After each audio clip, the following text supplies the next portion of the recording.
My understanding of the whole issue is that you cannot going to solve the problem of anything which has to do with diversity in the media if you don't have a more comprehensive approach on many dimensions.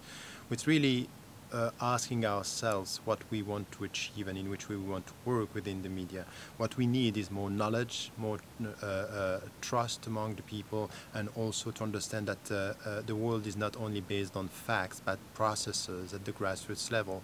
So I would say that what is really important when it comes to speak about religious minorities or speak about immigrants or speak about cultures and speak about religions, it's really to be able to come with a better understanding. How do we equip the people, the journalists on the one side, and the people who are the consumers, so to say, so to speak, the people who are dealing with the media, are receiving the news, in which they are equipped to be critical and to have a better knowledge. So it's really about training the journalists, training the people, more education about history, sense of history, about facts.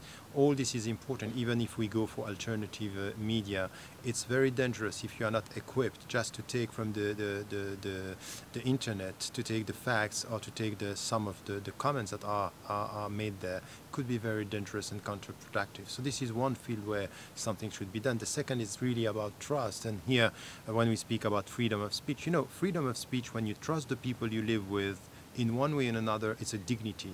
But when you mistrust the people, it could be a weapon. So you can use freedom of speech just to target the people by saying you are not respecting, because you are touching the sensitivities of the people without acknowledging the fact that there are things that are legal, but they are not decent. So the balance between decency and legality is something which is not an easy process. And this has to do with trusting the people, understanding why the people could be sensitive. So new sensitivities are now Europeans, because new people are living here and we have a new citizenship, which is more diverse culturally speaking. And the last point, which is important, is really to be able to understand that on the ground we are dealing with causes and consequences, and these are processes and facts and figures.